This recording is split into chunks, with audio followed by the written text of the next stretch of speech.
Estamos de volta, esse é o podcast Vinho em Prosa, eu sou Alexandra Alves, aqui do meu lado, meu amigo e parceiro de podcast, Augusto César Cruz. Tudo bem? Vamos começar então, pegue sua taça porque o episódio já está no ar. Pessoal, o Vinho em Prosa tem apenas 2 meses que a gente começou aqui esse projeto. E graças a Deus tem sido um sucesso. Nós conseguimos receber aqui sommeliers, especialistas em vinhos, chefes de cozinha, enfim, diversos profissionais relacionados ao vinho. E hoje é um episódio mais que especial. Hoje nós estamos trazendo aqui um dos maiores especialistas em vinho do país. Na minha opinião, esse entrevistado de hoje é uma das 5 maiores autoridades de vinho do Brasil. Então é uma honra receber aqui no nosso podcast o Dr. Arthur Azevedo. Seja muito bem-vindo. Muito obrigado, professor Arthur. Privilégio estar aqui com vocês, aqui em Maceió, uma cidade, como vocês sabem, que eu adoro, e na nossa ABS Maceió, para ministrar cursos de profissional. Então, realmente, é um privilégio estar e uma honra estar aqui com vocês hoje. A honra é nossa, e para que vocês conheçam o nosso convidado, quem ainda não conhece, eu acredito que quem é do mundo do vinho, todo mundo já sabe quem é o professor Arthur Azevedo. Eu vou ler aqui resumidamente o currículo dele, tá? Então, o professor Arthur é coordenador e professor do curso de formação de sommeliers e profissionais da ABS São Paulo e de outros cursos de especialização em vinhos ministrados em São Paulo e em várias outras regionais e subsedes da ABS São Paulo, aí pelo Brasil afora. Consultor de importadoras e produtores de vinhos, lojas, supermercados e enotecas no Brasil e no exterior, colaborador de publicações brasileiras e de livros internacionais, como o Atlas Mundial do Vinho, da Jancis Robinson e Hugh Johnson, e a Enciclopédia Larousse do Vinho. É palestrante de vinhos no Brasil e no exterior, editor do website Artwine e consultor da Artwine Consultoria de Vinhos. Também foi o primeiro brasileiro a obter o título de formador homologado del Vino de Jerez, concedido pelos Conselhos Reguladores de Marco de Jerez, a pronúncia mais ou menos, mas vamos em frente, tendo sido aprovado nos exames finais com a nota máxima, o que lhe valeu a outorga do troféu Venência, conferido pelo Conselho Regulador de la Denominación de Origen Jerez, Sherry. Isso. Já foi também diretor executivo da ABS Brasil, entidade filiada à Association de la Sommellerie Internationale, com sede em Paris, na França. E, por fim, após ocupar a cadeira de presidente da ABS São Paulo por 3 gestões, atualmente é vice-presidente da entidade. Professor, isso aqui é um resumo durante a conversa, porque... Isso é apenas... a gente foi ver aqui o currículo do professor Arthur, e aí era riquíssimo. Se a gente fosse ler aqui, ia passar já uns 15 minutos só lendo aqui o que o professor Arthur já fez aqui. Mas, Ale, nós temos uma novidade hoje, né? Temos uma novidade muito importante. Nós hoje aqui, o podcast está fazendo tanto sucesso que hoje nós já temos um parceiro. É a Mister Frios, que é uma loja de bebidas e de alimentos, que gentilmente nos cedeu com essa tábua de vinhos. De frios. De frios, meu Deus, não de vinhos, de frios. Isso. E que lá tem vinhos com preços fantásticos, é uma loja muito boa, uma loja maravilhosa. Fica ali na Avenida Jatiuca, né? Atualmente é Avenida Júlio Marques Luz. Mister Frios, muito, muito conhecida pela qualidade de seus produtos, e a gente agradece aqui essa parceria que vai ser muito promissora para ambos. Maravilha. E quem quiser conhecer, quem não conhece, aqui em Maceió ainda Mister Frios, como o Augusto falou, fica na Avenida Jatiuca e o Instagram é @MrFrios. Segue lá. Vamos lá, professor. Vamos, tuas ordens. É um prazer. O senhor tem como formação original a medicina, né? Sim, eu sou pediatra, sou médico, formado pela Faculdade de Medicina da Universidade de São Paulo, em São Paulo, a famosa Pinheiros, né? E sou pediatra de formação, fiz residência médica lá na Faculdade de Medicina da USP mesmo, lá no longínquo ano de 1977, 78, e depois fui para Mogi Mirim, minha cidade natal, por onde eu andei durante 30 anos trabalhando como pediatra, cuidando das crianças de Mogi Mirim, e foram anos de excelente atividade. Eu gosto muito de pediatria, cuidar das crianças da sua cidade natal, dos filhos dos seus amigos, Isso não tem preço, né? Até cuidei dos meus filhos quando nasceram, né? Pude pegá-los na hora do parto. Então, é um privilégio, né, trabalhar numa cidade como Mojimirim, que é uma cidade muito agradável, cidade hoje de 92 mil habitantes, e uma cidade de uma excelente qualidade de vida. Então, foram 30 anos de muita atividade profissional e muita alegria.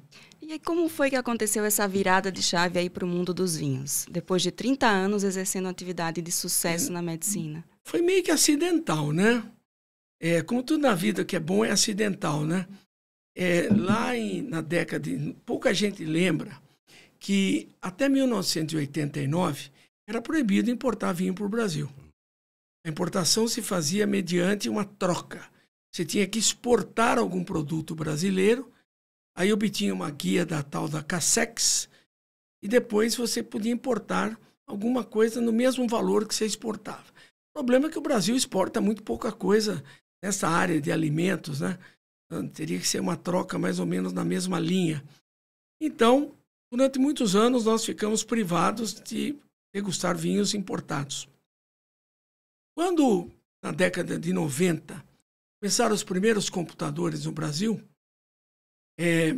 chegou aqui no Brasil um computador da Microsoft, que tinha uma multimídia, e lá havia um CDzinho chamado Microsoft Wine Guide.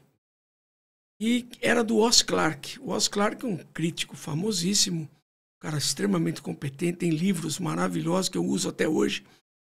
E eu coloquei aquilo no multimídia, e qual foi minha surpresa? Aquilo era um curso de vinhos. Quando ele degustava, ele falava das regiões, ele falava dos vinhos. E muito bonito, um padrão Microsoft importado, de qualidade, com muitos mapas, muitas aulas, com muitos vídeos. A multimídia começando, tudo era muito novidade. E aí, eu comecei a me interessar por esse assunto. Aí, começaram a chegar os primeiros vinhos aqui no Brasil, em 90. Comecei a comprar os vinhos, ia pegando aquilo que o Oz Clarke falava, tentava correlacionar, tentava entender o que ele estava dizendo, até que, coincidentemente, em 92, um amigo meu, médico, formado lá de Mojimirim, formado, colega de turma meu de faculdade, falou assim: olha, nós estamos montando uma confraria de vinhos aqui em Campinas. Você não quer participar? Eu sei que você está começando a gostar, eu também estou. Vamos participar disso. Eu falei, tá bom. Amicíssimo meu colega desde grupo escolar, né? Hoje em dia eu não chamo mais grupo escolar, mas eu sou velho, não posso falar grupo escolar. Na minha época ginásio, também era grupo escolar. Grupo escolar, ginásio, científico. Depois entramos na mesma, fomos colegas de turma na faculdade de medicina, né? E aí, ele criou essa confraria lá em Campinas. Coincidentemente, nessa confraria tinha um indivíduo muito simpático, que hoje é meu amigo, querido, o senhor Pedro Coco, que é um grande conhecedor de vinhos, e ele foi lá contando que ele tinha feito um curso maravilhoso, uma entidade que estava recém-fundada em São Paulo, chamada ABS. Falei, Pedro, que legal. Pô, inclusive tem uns colegas médicos seus lá. Falei, quem é? Falei, tem o doutor Mário Teles, tem o doutor José Luiz Borges, tem o doutor Eliano Pellini, tem o doutor Norberto Fred. Falei, opa, pode parar. São colegas, são amigos queridos, são colegas de faculdade, são amigos. E aí passou aquilo na minha cabeça. Falei, nossa, os caras estão lá numa associação de vinhos. E aí continuei lá em Campinas, você sabe, criança pequena, filhos pequenos, né? Meus filhos nessa época eram filhos pequenos, e eu trabalhava muito, né? Pediatra, você sabe, trabalho das 8 da manhã às 11 da noite, sábado, domingo, inclusive. E aquilo ficou na minha cabeça, mas passou. Aí aconteceu outro fato curioso. Estou consultando ali revistas e aparece lá, em São Paulo, a primeira feira internacional de vinhos do Brasil. Salão Internacional do Vinho. Legal. Aí olho lá naquilo lá, tinha lá Cristina Neves, que era organizadora, hoje uma das minhas melhores amigas e uma das mais importantes assessoras de imprensa e de eventos do Brasil. E aí aparece lá assim, inscrições abertas para o Salão Internacional do Vinho, e tinha lá uma tal prova dos reis. Nossa, que interessante. Aí eu olhei... Mas o que era essa prova dos reis? 5 primeiros Premier Grand Cru Classé de Bordeaux, safra 85. Né? Falei, eu vou me inscrever nessa prova. Não tinha maiores detalhes, mas eu tinha ouvido o Ross Clark falar daquilo. Né? E falei, nossa, era o Chateau Tom Rothschild, Lafite Rothschild, Chateau Margaux, o Chateau Aubryon e o Chateau Latour, todo safra 85, que é uma safra muito importante, né?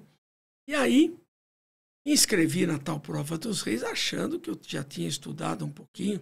Sabe que médico é muito autodidata, né? É. Eu achando que eu ia arrebentar, eu vou saber tudo. Foi uma profunda decepção, não entendi nada.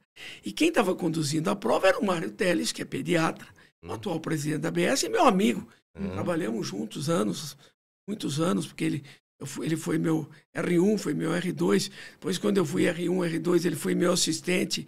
Então, o Mário é uma pessoa que eu tinha um relacionamento muito próximo. Ele e o Jorge Luque conduziram a prova e estava a elite da ABS lá na prova. Eu via que os caras estavam entendendo tudo e eu não estava entendendo absolutamente. Terminou a prova, fui lá falar com o Mário. Falei, cara, não entendi nada. Estou estudando sozinho, mas não deu, não. Aí ele falou, por que você não vem fazer os cursos da ABS? Eu falei, estou em Mogi Mirim. Mas Mogi Mirim é pertinho. Na época o trânsito realmente não era muito ruim. Eu falei, tá bom, vou fazer. Comecei fazendo lá em 96, foi em 95. Aí tinha um stand da ABS, aí encontrei o Eliano, encontrei o Norberto, o Fred. São amigos também da faculdade. E aí encontrei o Borges, né, que era um amigo muito próximo, sonoplasta do Show Medicina como eu, amigos muito próximos. A gente gostava muito de música. E aí, fui eu lá fazer a ABS. Fiz todos, gostei tanto, né? Comecei, minha mulher vinha comigo, já saía do consultório 6 horas da tarde. Naquele tempo, 8 horas já estava na ABS. Hoje em dia, eu ia ter que sair às 4, né? Porque hoje está levando 3 horas para chegar. E aí, chego na ABS, começo a fazer o curso básico, que era um curso de 8 aulas. Depois tinha um curso avançado, mais 6 aulas. Fui fazendo todos os cursos em sequência. Eu vinha com a minha mulher ficava passeando no shopping, era na Faria Lima, ela ficava no shopping Guatemi passeando, e eu ia lá fazer o tal curso. Aí fui. Fiz todos os cursos. Quando chegou em 98, o que acontece? Em 98, que eu tinha feito todos os cursos da ABS, da época, curso de vinhos fortificados, curso de champanhe espumantes, curso de enogastronomia, tinha feito todos os cursos em sequência, eram acho que X cursos. Me viram o Dr. Mário, o Dr. Borges, falaram assim, você vai ser diretor da ABS. Eu falei, mora em Mogi Mirim, cara. Quero saber. A partir de 1998, você vai assumir a diretoria de degustação da ABS São Paulo. Tá bom, vai. Vamos embora. E aí foi meu primeiro cargo como diretor da ABS, e até hoje. E foi minha primeira atividade como docente da ABS. Passei a dar aulas em 98 também, no curso básico. Em 2000, me chegam para mim, você vai ser o próximo presidente. Falei, gente, mas para, eu tô emocionado. Não, você vai ser o presidente. E aí foi essa sequência. Aí, quando eu fui pela segunda vez presidente, ali foi a virada. Realmente, a ABS só tinha cursos assim voltados mais para os amadores. Isso era uma coisa que incomodava um pouquinho a diretoria, porque a vertente ABS... ela é mais para os amadores como, assim? Para o pessoal... Para enófilos. Certo, nós não tínhamos nenhum curso voltado para a formação de profissionais. Isso tinha 2 problemas. Nos incomodava um pouquinho, porque a ASE é eminentemente profissional e a gente queria atingir outro público. Aí havia lá na ABS um curso de profissionais que era um curso... que era dado por profissionais, mas era uma coisa muito incipiente, muito pequenininha, era uma coisa meio amadora, na verdade, nem era um curso, eram seminários, eram reuniões de profissionais que escolhiam um tema, não tinha um programa. Quando eu assumi a segunda presidência em 2006, nós decidimos que a gente ia mudar a chave. A gente se reuniu, a ABS nunca foi uma coisa de uma pessoa só. A ABS sempre foi um grupo muito unido, que sempre decidiu em conjunto tudo até hoje. Por isso que dá certo. Lá ninguém fala eu, nós falamos nós. E lá não existe nenhuma decisão monocrática. Todas as decisões são colegiadas, todas as decisões são pensadas, são decididas em diretoria, e por isso que dá certo. E aí, porque muitas cabeças erram menos. É verdade. Né?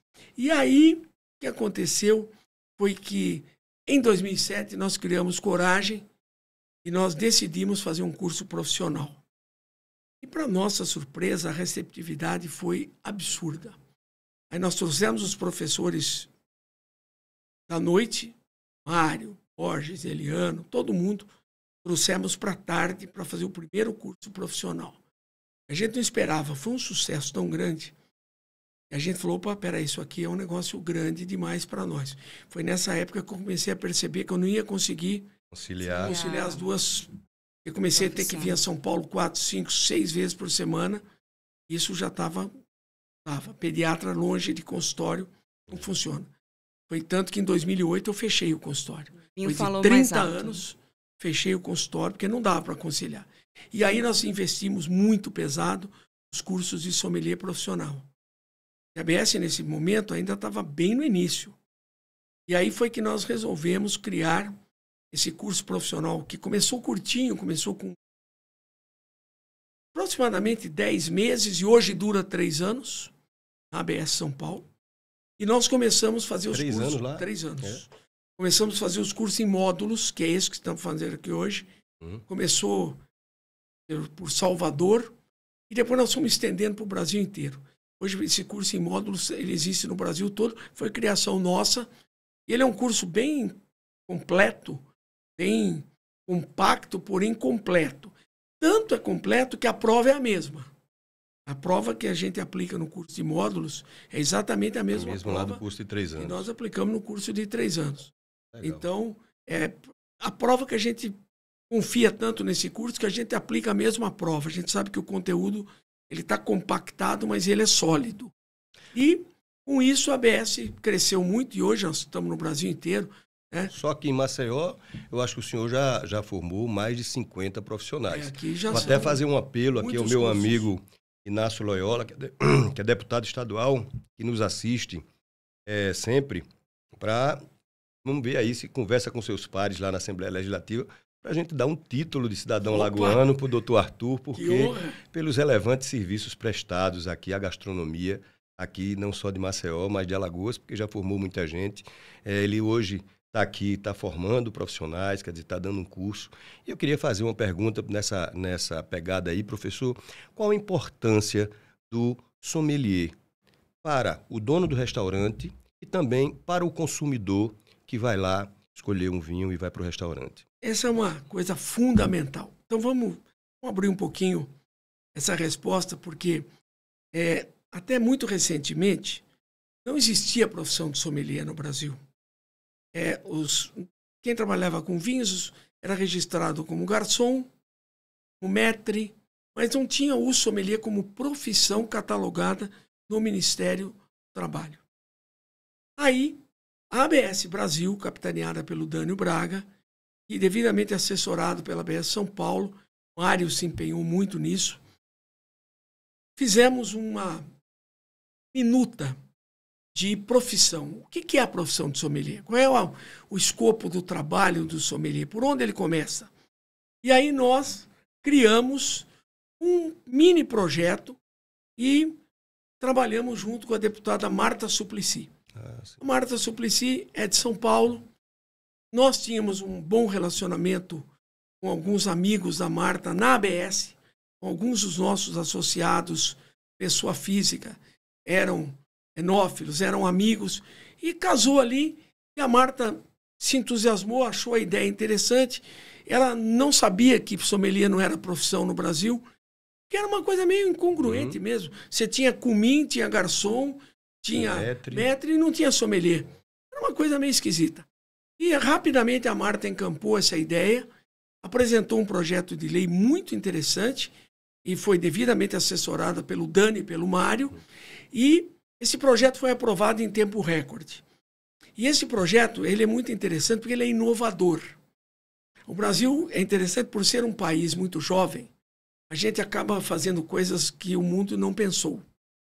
O mundo inteiro pensa no sommelier restrito a restaurante. E nós falamos, gente, Só isso. não é só isso. Que no Brasil tem mais oportunidades do que só o restaurante. E o que nós fizemos? Nós colocamos como sommelier qualquer profissional que trabalhe com vinhos. Então, se ele trabalha numa loja, se ele trabalha numa delicatessen, se ele trabalha numa vinícola, no enoturismo, se ele é educador em vinho. Então, tudo isso está na lei. Nós abrimos o leque e, obviamente, o sommelier de restaurante também. Claro. Se você trabalha com vinho, você é um sommelier. Na época, a Dilma era presidente, ela, curiosamente, ela vetou um artigo da lei que era muito difícil de alguém entender esse veto da Dilma, né? Dilma era meio difícil de entender mesmo. Ela vetou que o sommelier não precisava... A gente colocou na lei, e como foi a ABS que criou, a gente foi muito, assim, transparente e colocou que para o sommelier ser sommelier, ele deveria fazer um curso em qualquer escola de formação de sommelier do Brasil. A gente poderia ter posto a ABS e não pusemos na lei, pois ela vetou esse artigo da lei. Então, hoje a lei é uma lei que... a profissão que não exige nenhuma formação, o que é um absurdo. Porque como é que você pode exercer uma profissão sem ter uma formação? Mas, curiosamente, o mercado se autorregulou. Então, hoje, se você vai procurar um emprego como sommelier, a primeira coisa que o dono do restaurante ou da loja, ou seja lá onde você for trabalhar, pergunta é: qual é a sua formação? Isso. Onde você estudou? E nesse ponto, a ABS leva uma grande vantagem, porque nós temos 35 anos, agora, este ano, em novembro, dia 23 de novembro, completamos 35 anos de atividade. A ABS Brasil foi fundada em 89, juntamente com a ABS Rio, em 83, juntamente com a ABS Rio, e depois a segunda ABS do Brasil é a ABS São Paulo, de 89. Então, estamos fazendo 25 anos e hoje já formamos quase 5 mil sommeliers, de 2007 até agora. Isso é bom para o restaurante e para o consumidor que tem Então, falando da importância do sommelier, agora retomando sua pergunta. Então, não só para o restaurante, como para a loja, para o supermercado, que tem a ABS também forma atendentes de vinho, né? Que foi um trabalho pioneiro criado pelo Carlos Cabral no Pão de Açúcar. São os cabaraizinhos. Depois a ABS replicou isso em outras redes de supermercado. E que é o seguinte: quando você tem um profissional competente, que tenha formação, tanto no restaurante, como na loja, como no wine bar, seja onde for, ele vai vender mais vinho. Então você vai ganhar a confiança do cliente ao indicar para aquele, ao conhecer o cliente, porque se você tem um profissional que conhece o cliente, ele sabe o gosto do cliente, sabe que tipo de vinho que ele gosta, como é que ele harmoniza aquele vinho com a comida, como é que ele vai trabalhar melhor aquele cliente para que o cliente saia mais satisfeito. Isso reverte em maior venda de vinhos, então o dono do restaurante fica mais feliz, o dono do supermercado fica mais feliz. Pergunta para o Pão de Açúcar o que aconteceu a partir do momento que ele colocou um atendente em cada uma das lojas VIP dele, mais de 100 lojas com atendente de vinho. Exclusivo de vinho. O Pão de Açúcar se tornou o maior vendedor de vinhos do Brasil e o Pão de Açúcar chega a vender 25 milhões de garrafas por ano. Impressionante isso. É impressionante. E nós fizemos esse trabalho por Angeloni, nós criamos os atendentes de vinho do Angeloni, foi a ABS São Paulo que fez esse trabalho. O Angeloni multiplicou por 10 a venda de vinhos depois que os atendentes passaram a estar na loja. É lógico, se o cliente chega ali, tem uma pessoa especializada, fala: olha, eu tenho esse vinho, e sabe falar sobre o vinho com propriedade, explicar sobre o vinho, aí o cliente... Gerando uma relação até de confiança, claro, né? O cliente chega lá, o cliente chega lá, vai ter que ter confiança. Vou fazer um jantar hoje, vou servir isso. O que você sugere para mim? Quando começa a dar certo, o cliente fica confiante. E ele ganha fidelidade do cliente. Então, para o dono do restaurante, para o dono da loja, para o dono do wine bar... Olha, o Bardega, que é o maior wine bar do Brasil, trabalhou a vida toda com sommeliers ABS lá dentro. Mantinha 3 sommeliers ABS lá dentro para indicar os vinhos, que lá eram... Aliás, fui eu que fiz a consultoria inicial, eu que montei, trabalhei 3 anos com eles. Montou a carta lá? Eu que fiz a carta inicial e Legal. mantive essa carta. Eles são meus amigos até hoje. Trabalhei, era para ficar 6 meses, trabalhei 3 anos com eles. Sempre tivemos 2, 3 sommeliers, porque eram 96 vinhos lá dentro.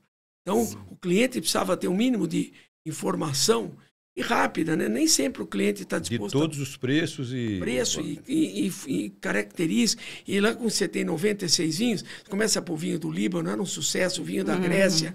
A gente chegou a colocar uma das Enomatiques, tinham vinhos tops de Bordeaux, tinha Chateau d'Yquem. Então, uma chance o cara tomar 30 ml de um vinho que ele nunca ia tomar na vida. Então, é uma coisa... Então, o sommelier, ele é bom para o cliente, ele é bom para o dono do restaurante, ele vende mais, ele melhora a experiência. Então, hoje, eu tenho alunos, hoje, trabalhando nos resorts aqui do Nordeste.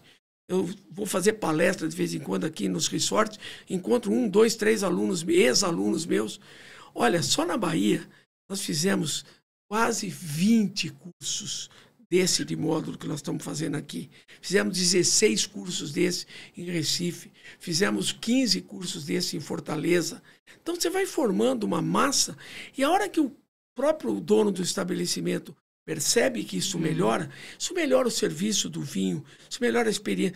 Você passa a ter taças de qualidade. Antigamente você não tinha. O vinho passa a ser servido na temperatura certa. Então isso tudo você vai gerando um clima de muita confiança. E a ABS, ela formou essa escola de sommelier no Brasil. Nós fomos pioneiros nessa escola, né? O senhor falou das consultorias que o senhor já fez, inclusive agora do Bardega, né? Também já fez muitas consultorias aí pelo Brasil e também no exterior.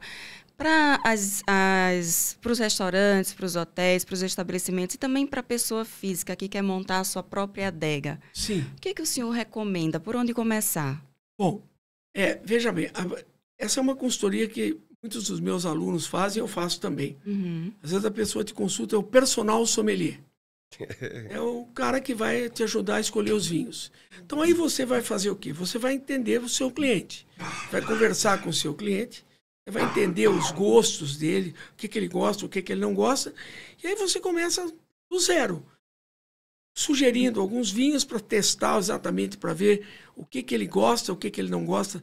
E aí você vai construindo uma relação de confiança e montar uma adega personalizada para um cliente é mais ou menos como fazer uma carta de vinhos para um restaurante. Você acaba pondo espumantes, brancos, tintos, rosados, vinhos doces, vinhos fortes. Você monta uma mini carta de vinhos para uma adega pessoal.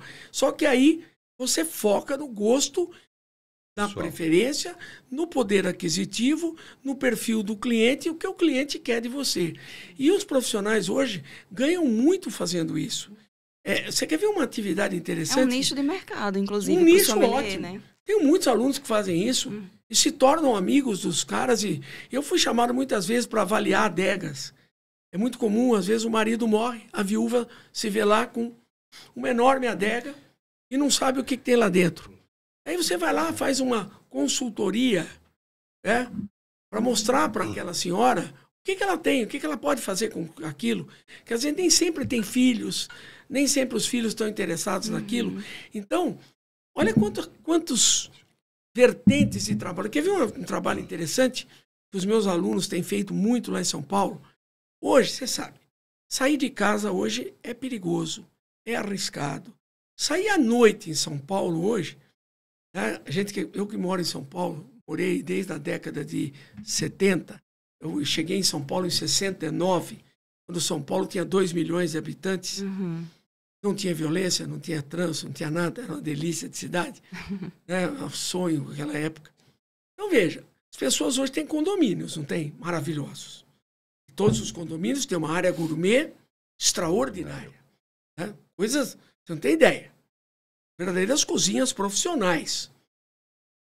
E são vários prédios, centenas. Você pega um Jardim das Perdizes, a ABS fez vários cursos lá. São 25 prédios. Cada 3 prédios tem uma área de lazer completa, com área... Então, são verdadeiras cidades. Que as pessoas não querem sair de lá. Então, nós vamos até eles. O que os alunos têm feito? Pega um chefe de cozinha que tem uma mini estrutura, porque vai para a área gourmet, já leva todos os alimentos, faz um jantar harmonizado, cozinhando na hora e degustando os vinhos na hora. Já fiz vários desses. Meus alunos fazem direto. E é um espetáculo. Por quê? Você põe 30, 40 pessoas numa área gourmet, o chefe vai cozinhando, todo mundo se interessa pela receita, todo mundo quer saber. Olhando, hoje vai vendo cozinhar ali, é um hobby, os homens adoram, as mulheres adoram. Às vezes a gente faz até aula de cozinha, e a gente vai falando sobre os vinhos, e vai degustando, e vai harmonizando. Os meus alunos, já antes de concluir o curso, têm feito muito isso, e agora, vários que já concluíram, montaram confrarias enormes. Sim, com os Eu próprios tenho aluno clientes. que tem confraria de 100 a 100 pessoas, que eles viajam com o pessoal de condomínio. Então, esses são nichos que estão aparecendo em função... A pandemia ajudou muito, né? As pessoas ajudou num péssimo sentido. As pessoas não querem mais sair de casa. Sim, é verdade. Tanto que hoje nós temos cursos online, temos cursos híbridos, onde eu dou aula na BS e transmito a aula para o Brasil inteiro. Então, a pandemia colocou as pessoas dentro de casa. É péssimo isso, tá? Sou contra totalmente esse isolamento social. Isso fez muita gente passar mal. Eu, como médico, eu acho isso abominável. Mas isso é uma realidade, eu não posso fechar o olho. As pessoas não querem sair de casa. Então, é um campo de trabalho para o meu aluno, para o meu sommelier profissional, ótimo. Então, que sejam felizes. Está todo mundo feliz, eles estão ganhando bem. Então, e aí, eles fazem convênios com as importadoras acham lindo, acabam vendendo o vinho. Então, tudo isso aumenta o consumo de vinho de uma forma consciente, de uma forma regrada, não é bebedeira, ninguém fica bêbado. É uma coisa com aula, muito social, projeta-se aula, se dá aula, se explica. Então, a gente tem feito isso, eu faço muito isso, como eu sou médico, os hospitais me contratam muito para fazer esse trabalho, né? Então, eu vou no hospital, eles convidam muitos médicos, e eu vou lá e dou uma aula de vinho, fazemos um jantar, e médico gosta de falar com médico, então eu já tenho... Vamos dar essa ideia lá para o pessoal do hospital, eles que a gente trabalha, para ver se faz aí um curso de vinho com a gente. Olha, médico é uma das categorias profissionais que mais gosta de vinho. Durante uma época lá, metade dos frequentadores da ABS eram médicos. Até hoje, os professores da ABS, a maioria são médicos, né? A maioria são médicos. Porque médico gosta de vinho, gosta de estudar, gosta de dar aula, a gente gosta de mostrar serviço, então é divertido. Eu estava falando isso com o professor Borges, ele veio aqui no nosso podcast, e ele explicando justamente o motivo dos médicos estarem tão presentes, né, no mundo dos vinhos. Eu perguntei, inclusive, porque eu tenho muitos clientes que são médicos, e a ABS também é formada por muitos médicos lá na diretoria. Você sabe que médico é um bicho muito chato. E a minha mulher, né, que não é médica, ela ficava muito brava, porque quando a gente fazia reuniões de médicos só falavam de medicina. Isso é muito ruim. Você não desliga nunca. E bastou ter reunião de médico, você está falando de medicina, está falando de hospital, está falando de doente, está falando de caso clínico. E aí nós descobrimos uma coisa interessante, é que o vinho quebra esse paradigma. Quando a conversa é vinho, depois que eu comecei a estudar vinho, e aí os médicos passaram a falar comigo de vinho, acabou o assunto medicina. Então, o assunto passou a ser vinho. Então, eu faço reuniões com médicos, a gente vai, e o assunto passa a ser vinho. E aí você cria vínculos importantes, né? Então, hoje eu tenho muitos laboratórios que são meus clientes, muitos hospitais que são meus clientes. Então, eu faço o evento completo, eu levo os vinhos, que a minha mulher que tem a loja, ela leva os vinhos, a gente tem a parceria e já...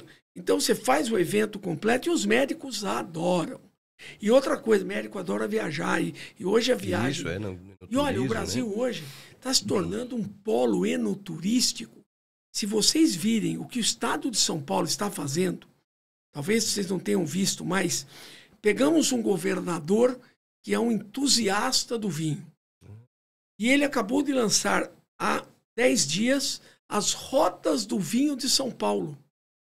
Então, são legal. vários roteiros de vinho. Olha, só para vocês terem uma ideia do que está acontecendo no Brasil.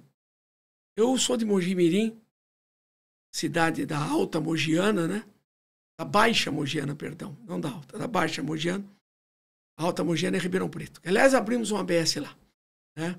Estamos abrindo o Rio Preto. Até o final do ano, vamos ter 12 ABS no estado de São Paulo. Só no estado de São Paulo. Só no estado de São Paulo. Bastante. Tá? Ter 12, até o final desse ano. Né? Talvez a gente não chegue nas 12, que tem duas que também enroscadinha, mas nós vamos bater nas 10 com certeza. Bom, o fato é o seguinte. O que está acontecendo em São Paulo? São Paulo se tornou um polo produtor de vinhos. Vocês devem ter ouvido falar da cidade de Espírito Santo do Pinhal. Sim, Estou indo claro. para lá agora. Tá? Ela vai fazer Começo de agora outubro, esse quase. Espírito Santo do Pinhal começou com um pequeno polo vinícola. Uma vinícola importante, que é a Guaspari. Uma vinícola importante, que é a Terra Nossa. O polo, na verdade, era Andradas, né? Pinhal, Espírito Santo do Pinhal, que é uma cidade que está a 30 minutos da minha casa, sempre foi um polo cafeeiro. Uma área de plantio de café. Aliás, um café top de linha, excepcional, exportado, fabuloso. A região da Mogiana é uma região cafeeira. E o Guaspari, ela foi fundada por pessoal do café.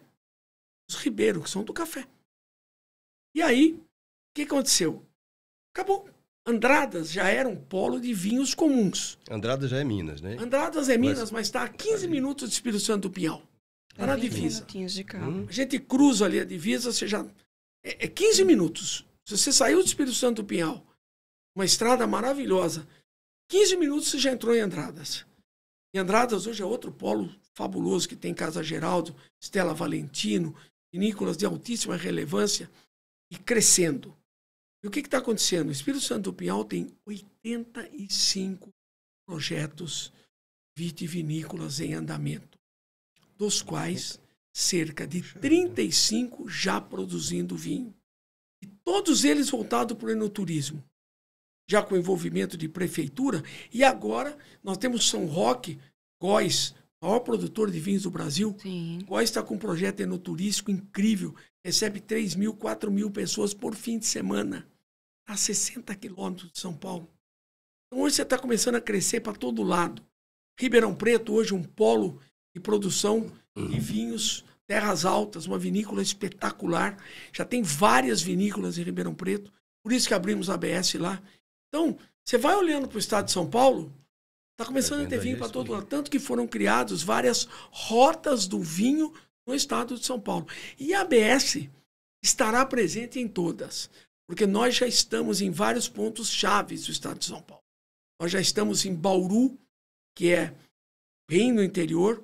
Nós estamos no litoral, nós estamos na Serra da Mantiqueira, que é outro polo especial, porque tem Casa Ferreira, tem Vila Santa Maria, que é um polo bastante importante. Nós temos vários polos vinícolas interessantíssimos lá, e com um enoturismo bombando. Você imagina, do lado de Campos do Jordão e de Santo Antônio do Pinhal. Poxa vida, então vai estourar ali aquela região. São Bento do Sapucaí. Acho que isso merece um brinde, né? Merece um brinde. Merece? Merece. Temos um quadro aqui, professor. Se é isso ou merece ou não merece? Paulista, mas nós vamos hoje fazer com vinho. Um vinho búlgaro. Opa! Vamos provar, então, Opa. o nosso Melnick. Melnick 55.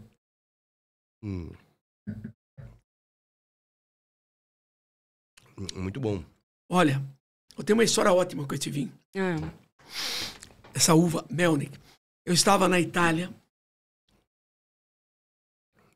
fazendo uma viagem para a revista, que eu era dono de uma revista. Depois eu vou dar as dicas de como eles podem acessar assim que o meu site voltar no ar. Em breve. Daqui a 15 dias ele volta. Em breve.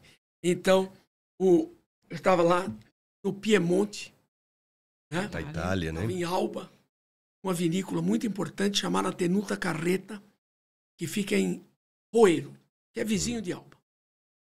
Aí, você estava fazendo uma visita técnica, escrevendo artigos para a revista. Ao mesmo tempo, eu estava fazendo uma visita para comprar vinhos para vários clientes aqui do Brasil.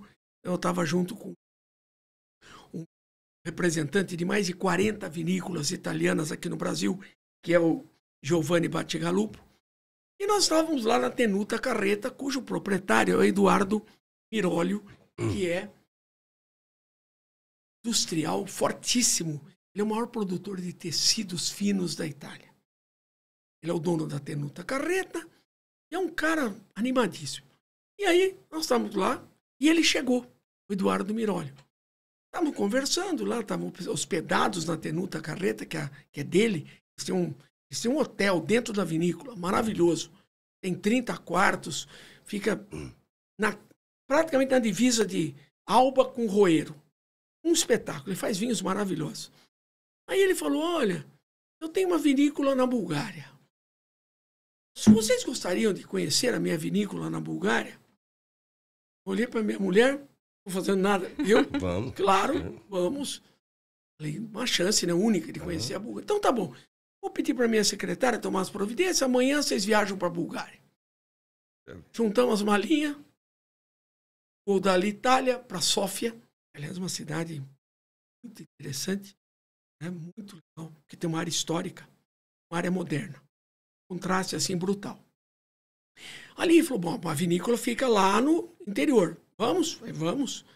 Estava uma temperatura amena, -10. Meu Deus, que frio, né? Neve, uma coisa básica. Ai. E aí, lá vamos nós, turista dele, eu, minha mulher, Giovanni, e lá vamos para Helenovo. No meio do nada. A meio caminho entre Sófia e o Mar Negro, que tem resorts maravilhosos. Os russos frequentam. Só que estava no meio do inverno, né? Tudo neve. Isso foi em que ano? Isso 2008, 2009, por aí. 10, nessa época aí. Aí, chegamos, andamos, neve, dos dois lados. No meio do nada, parece um prédio, 10 andares. Fabuloso. Falei, gente, parecia aquele filme do 007, sabe? Quando você está andando no meio do nada e surge uma coisa assim, uma facilidade, uma indústria. Uma miragem. Uma miragem. Aí eu vi que do lado era Vinhedo, eu perdi de vista. Helenovo é o nome da cidade. Aí o Eduardo Mirolio estava lá, na vinícola, com os compradores da Rússia. Recebeu, ele tem 10 suítes lá, que ele é um hotel, dentro da vinícola. A vinícola fica no porão do hotel. E aí foi que eu conheci essa uva lá. Então, ele faz uvas autóctones, faz várias uvas autóctones, faz espumantes, faz uvas francesas. Olha, com uma qualidade absurda. O hotel é lindo. Ele falou, esse hotel aqui é para os meus clientes e eu também alugo. Olha, era maravilhoso. É impressionante. E aí eu fui conhecer esta uva. E é uma das uvas que eu mais gostei. E a Bulgária me surpreendeu porque os vinhos são ótimos. Esse é um país que não tem muita tradição, né? Assim, até tem muita agora, tradição. né? Então, sim, sempre mas teve, com vinhos maravilhosos que tem que aqui. Aqui no Brasil a gente conhece muito pouco, né? Porque a importação dos vinhos que vêm tem algumas vinícolas, ainda... tem algumas importadoras que trabalham com esse tipo de vinho. Falar em importações. Bem legal. Importações, professor, aqui no Brasil. A gente tem notado que o Brasil tem crescido nos últimos anos o consumo, né? Passou de 1,9 até 2,5, já deu uma crescida. Mas a gente tem notado também o seguinte, que 36% desses vinhos eles são importados. E 6% desses vinhos consumidos são vinhos nacionais, tintos finos, mas a grande maioria, ainda 58% dos vinhos nacionais, eles são dos vinhos de mesa. Se olhar só para os espumantes, a gente vai ter uma inversão, porque né? Aí o espumante, a gente vai ver que 80% dos espumantes do Brasil são consumidos aqui e apenas 20% importado. Como é que o senhor vê a viticultura nacional? Bom, aí temos vários problemas para enfrentar. Primeiro, o custo Brasil, que é altíssimo e você ter empregados no Brasil é uma aventura. Então, viticultura exige muitas pessoas, muito trabalho. Vinícola dá muito trabalho, você tem que ter equipes muito grandes. E isso é um problema, porque vinho tem uma produção relativamente durante um certo período, depois para, né? aí você não tem mais o que fazer naquele período depois que o vinho está pronto, você não tem muita Tem que esperar a nova atividade. safra. Tem que esperar a nova safra. E nova safra sempre são uma incógnita. O que acontece? Nós temos algumas vertentes interessantes. Espumantes. Espumantes, o Brasil conseguiu criar uma imagem muito favorável. Então, tem espumantes de boa qualidade. Não é o melhor, não é o segundo melhor do mundo, se fala por aí. Não é o quinto melhor do mundo Não, quando não tem é, uma não marca é. que está... Eu nem acho que isso seja importante. Uhum. Eu acho que isso não é importante. O importante é que nós temos produtos de boa qualidade, temos alguns produtos que são razoavelmente bem precificados e temos produtos caros na linha de espumante. Mas temos uma boa oferta de espumantes brasileiros num preço muito justo. E o consumidor brasileiro, ele vê o espumante brasileiro com muita simpatia. Então, é um dos poucos vinhos brasileiros que você pode servir e ninguém vai fazer cara feia. Cara feia, é. Né? O cara não vai fazer espumante, esse vinho brasileiro. Não, se você põe espumante, opa, espumante brasileiro, isso é bom. O trabalho de marketing foi muito bem feito. E o espumante brasileiro tem qualidade boa, tem uma imagem boa. O mesmo não acontece com o restante. Nós ainda temos um enorme plantio de uvas de mesa. Vinhos de uvas americanas, vamos falar o termo correto. Vinhos americanos. Uvas americanas. Vitis labrusca, vitis rupestres, uva americana. Uva americana, ela é uva de comer, não é uva para fazer vinho. O vinho não é bom, o vinho não tem qualidade, não evolui, não tem complexidade, não dá prazer. É um produto totalmente, digamos assim, cultural. Mas é barato e é doce. Não é tão barato. Não é tão barato. E nem sempre é doce. E ser doce é um problema. Porque você cria uma coisa errada. O brasileiro tem um viés para o doce que é cultural. E nós trazemos isso já da nossa colonização portuguesa. Cana-de-açúcar, melado de cana. Nós nascemos mergulhados no açúcar. E o brasileiro tem esse viés do açúcar. Então, só que a maioria dos vinhos de qualidade do vinho não são doces. Do mundo não são doces. A maioria dos vinhos de qualidade são secos. E aí você cria um problema. Aliás, um dos motivos da baixa aceitação do vinho é porque ele é seco. E aí, não gosto de vinho seco. Então você tem que educar o pessoal, você tem que fazer um processo longo de educação, fazer o cara gostar. Então, é um processo longo, demorado e caro. Então, o vinho ainda de qualidade ainda é um nicho muito pequeno. O Brasil é um país cervejeiro, gente. É verdade. A nossa cultura é cervejeira. O nosso clima, calor, não ajuda. E também tem um outro problema que é muito importante. Há um preconceito enorme, totalmente injustificado para o vinho branco. É nós deveríamos conseguir consumir muito mais vinho branco. E nós aqui em Maceió mesmo, nesse calor aqui, né? O Brasil inteiro é quente. Nós estamos atravessando uma onda de calor sem precedentes. Né? Outro dia, São Paulo estava com calor insuportável e com ar de pior qualidade no mundo. Não era no Brasil, era no mundo. Então, isso tudo somado, você tem um problema. Nós temos praias maravilhosas. Você vai consumir vinho tinto na praia? Vai. Né? Não dá. Por isso que o espumante brasileiro vende bem, porque vende gelado. Tá? E espumante é um vinho que é agradável, né? Porque normalmente ele não tem o tanino, ele não tem o amargor. É refrescante. Ele é refrescante, ele é geladinho, ele tem bolinhas, ele traz a ideia da festa para você. Então, é um vinho que você consome em praia, é um vinho que você consome num churrasco. Hoje em dia, a gente consegue pôr vinho espumante até em feijoada, uma harmonização maravilhosa, espumante rosé com feijoada. Então, você consegue hoje colocar espumante praticamente em quase tudo que você faz, você consegue pôr espumante. Claro que se você tiver uma picanha, você não vai conseguir pôr espumante. Claro. Né? Mas, então, e também porque o espumante, vamos pensar um pouquinho, ele lembra a refrescância da cerveja. Então ele tem aquela aquela pegada da bebida gelada, da bebida fácil de beber, da bebida agradável, que tem gás. Então, de certa forma, você está trabalhando num nicho que já é um nicho, vamos dizer assim, simpático para o consumidor. E o vinho tinto não é. O vinho tinto não é cultural para nós.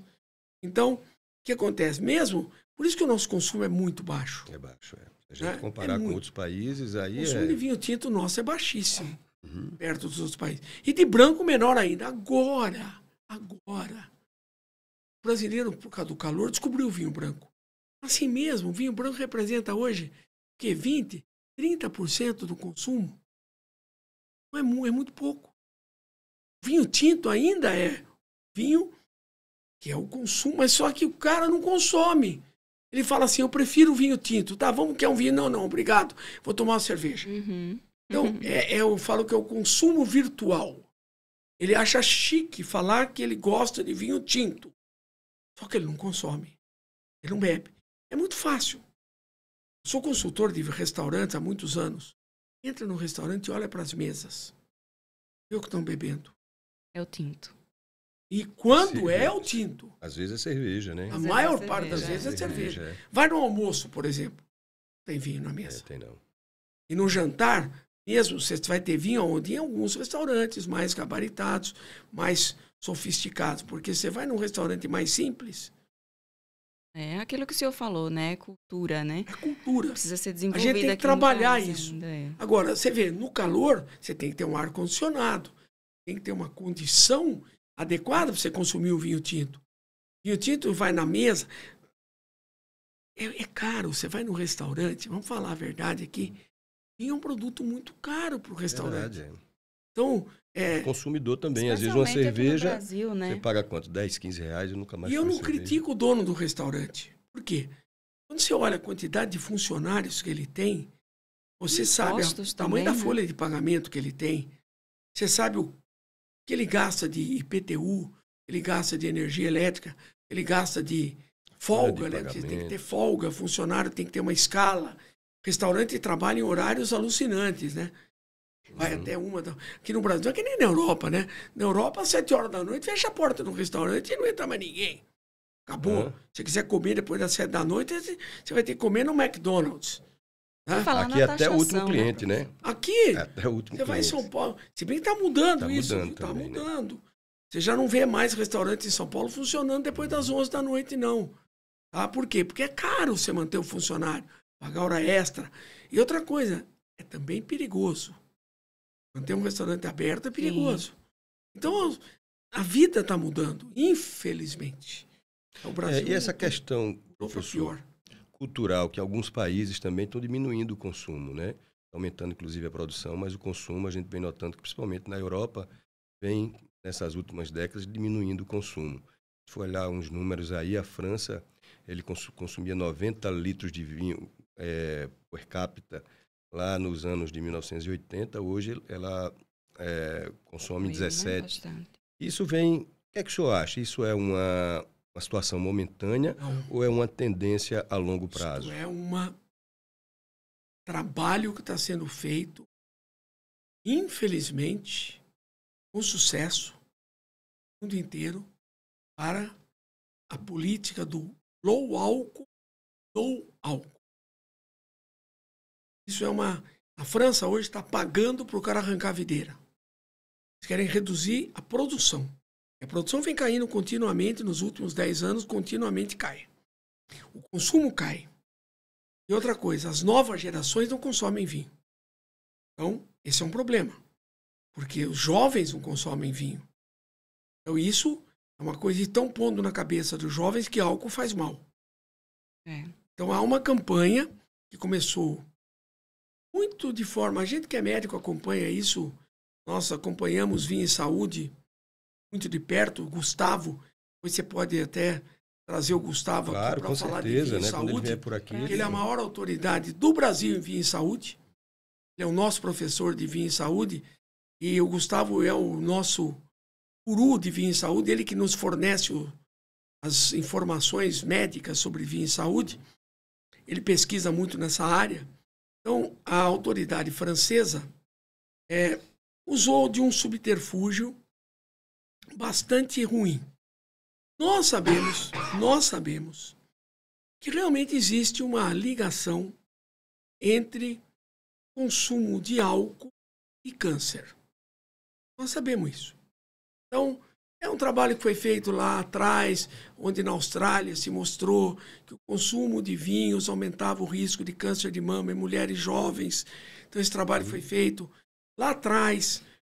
Nós sabemos que o consumo de bebidas alcoólicas, e aí, o que eu não gosto da ideia é colocar coisas diferentes no mesmo saco, vamos dizer assim, na mesma cesta.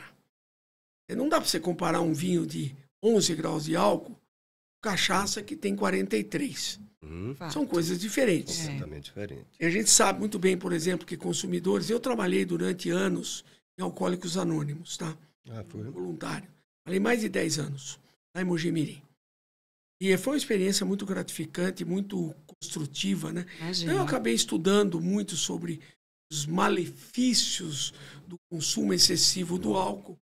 Eu lidei muito tempo com esse tipo de paciente, porque são doentes, né? Sim. O alcoolismo é uma doença, é uma dependência física, uma dependência psicológica, e ele causa desagregação familiar, violência, morte. Mas nesse grupo não tinha ninguém viciado em vinho, não? Não, é uma coisa interessante. O Gustavo pode falar disso melhor que eu, mas a gente já conversou sobre isso. Não há na literatura médica relatos de alcoolismo ligado a vinho. Não temos. Normalmente o alcoolismo está ligado sempre a bebidas destiladas. A uísque, cachaça. No Brasil é a cachaça, que é barato.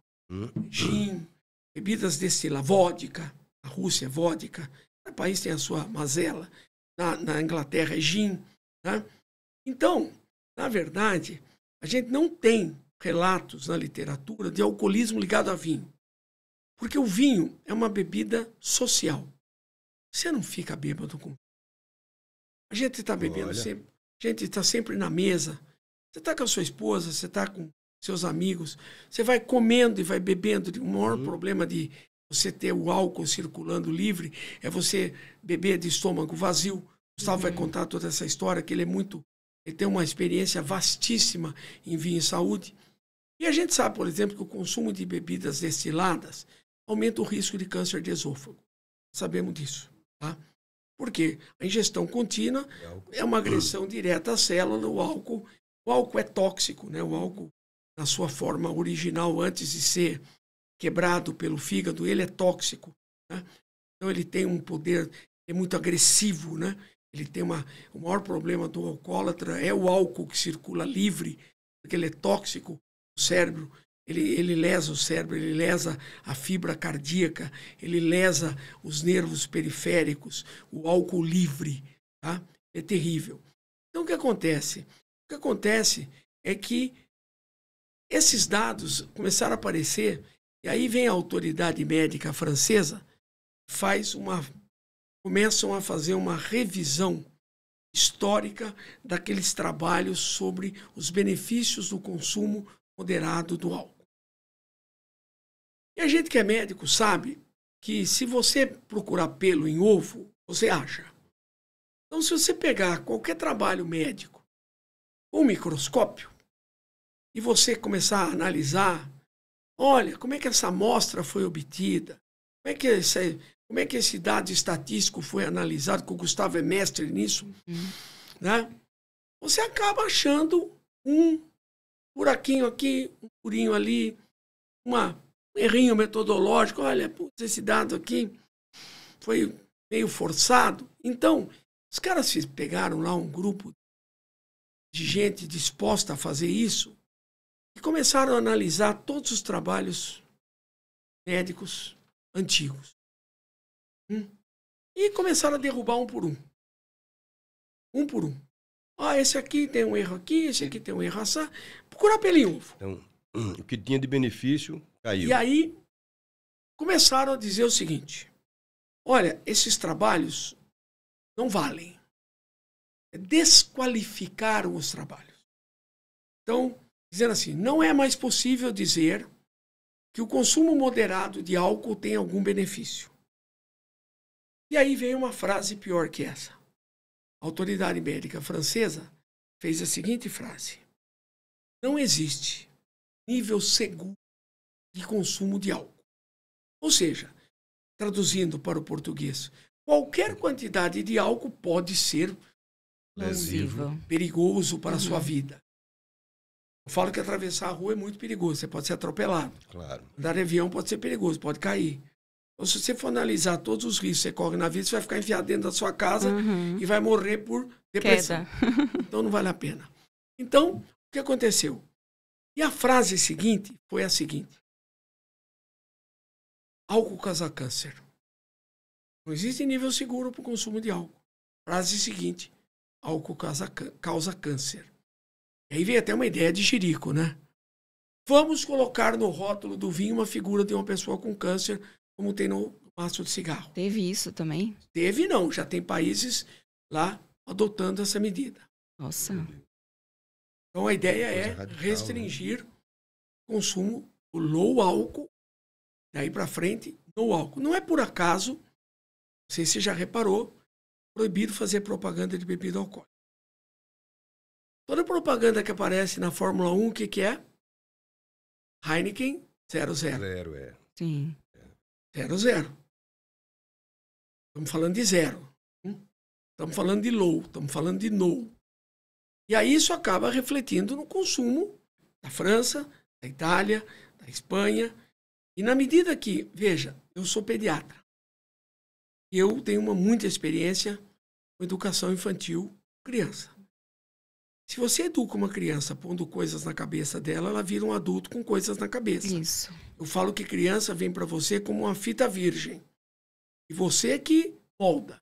Se venho com uma geração inteira com essa ideia na cabeça, que álcool faz mal, que álcool não pode ser consumido em dose nenhuma, vou criar uma geração de abstêmios, que vão criar outras gerações para trás de abstêmios, porque, infelizmente, o ciclo da vida, os adultos envelhecem e morrem.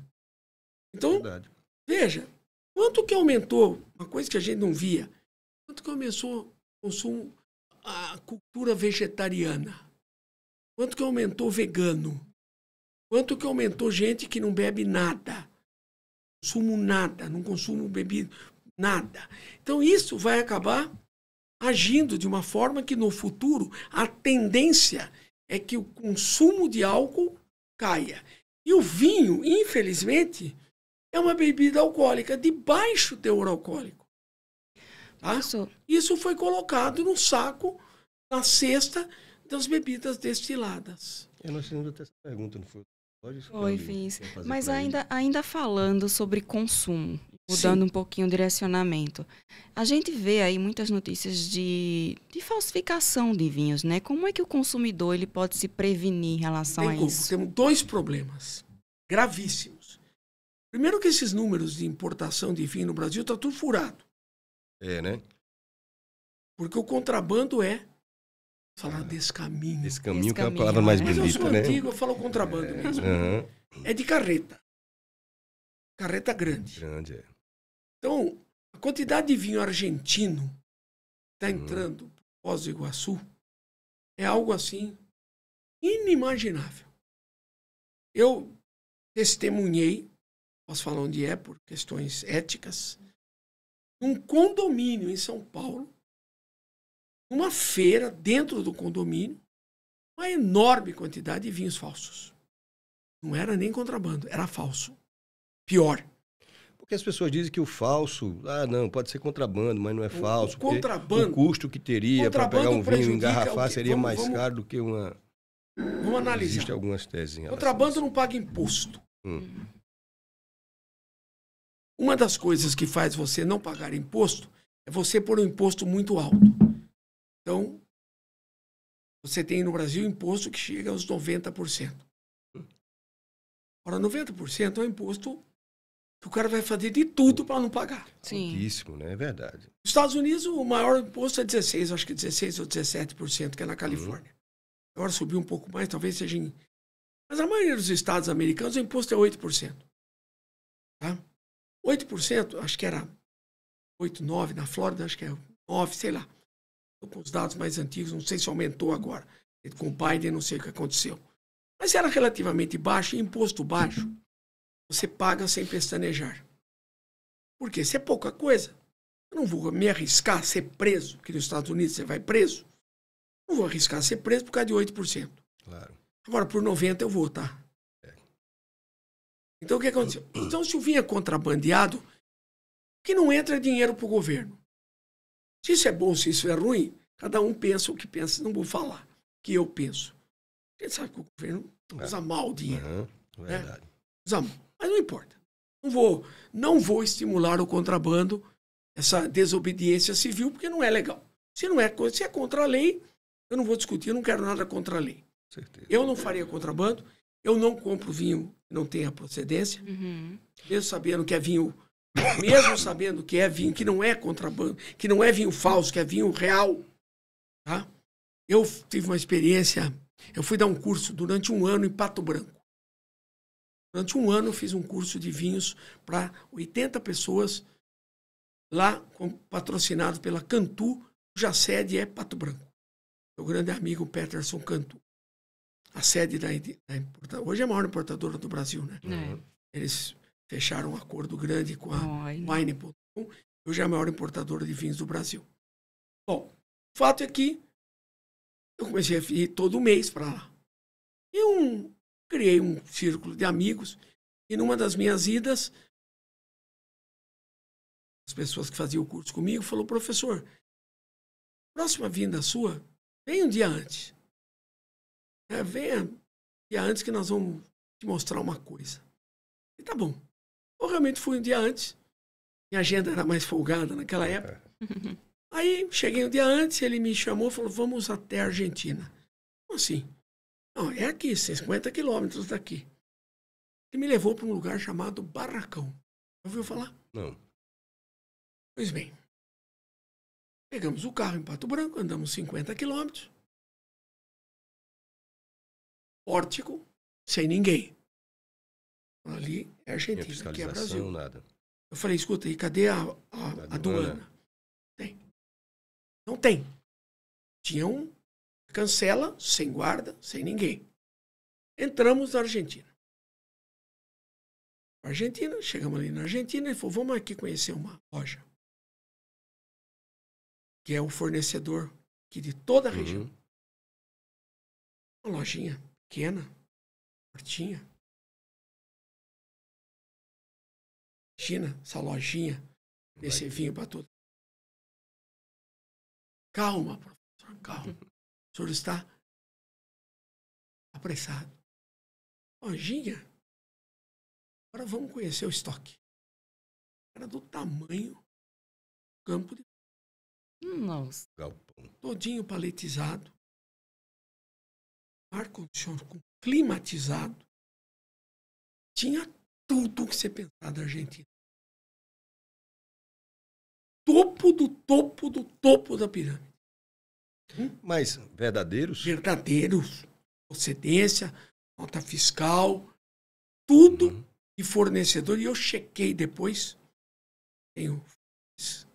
na própria Argentina, eu chequei com as vinícolas. Vocês fornecem? Claro, temos. Quanto? O cliente... Falei com uns 10 amigos meus na Argentina. Que com a história da revista, eu fiz amigos demais. Rapaz, o cara é um dos maiores compradores de vinho da América do Sul. É isso. E ele manda para cá. Nossa! Pessoal de Pato Branco vai lá de caminhão. Deus do céu. Eu tive uma experiência. Eu fui na casa de um amigo, né? E ele, olha, tem uns vinhos aqui argentinos, tal, para a gente tomar. Eu já estava aqui, né? Nesse mundo de vinho, já conhecia alguma coisa. E quando cheguei lá, o primeiro vinho foi um DV Catena. Abri o DV Catena, não tinha nenhum selo da Mistral, não tinha nada. Tomei o vinho, achei o vinho diferente, mas... Muito falso, tem muito falso. Pode ter sido que, sei lá, armazenamento. Aí veio o muito segundo falso. vinho. Esse é o vinho mais falsificado do Brasil. Do Brasil. Aí veio o segundo vinho, era um Alma Negra. Eu tomei o Alma Negra, era igual ao DV Catena. Aí eu disse, não, aqui tem alguma coisa errada. E aí pedi para algumas pessoas que estavam próximas, disse, não, vamos beber logo o terceiro vinho. Deixei um pouco o vinho na taça, e aí o terceiro vinho era um Nicola Bonarda. Então, quer dizer, vinhos completamente diferentes. Sim, e era o mesmo. E era o mesmo vinho. E eu disse, qual é aqui o Bonarda e qual é o Alma Negra aqui, e ninguém sabia diferenciar, porque era igual. Eu fiz uma consultoria para um amigo meu, Vinho. ele mora num condomínio de alto luxo e tem um fornecedor que vende vinho para todo mundo. E ele estava meio assim, o preço estava muito baixo, eu falei, deixa eu ver o vinho. Falso. Falso. Falso, falso, falso. Mas assim, grosseiro, não era falsificação boa. Porque falsificação de vinho hoje, vamos só retomar, isso é um problema no mundo inteiro. Se alguém quiser saber como é isso, tem um livro chamado O Vinho Mais Caro da História, da Jorge Zahara, editora. O autor é o Benjamin Wallace. Eu recomendo que todo mundo leia esse livro, porque esse livro mostra a maior falsificação da história da humanidade em vinhos. E nem com microscopia eletrônica os caras conseguiram detectar problemas nos rótulos.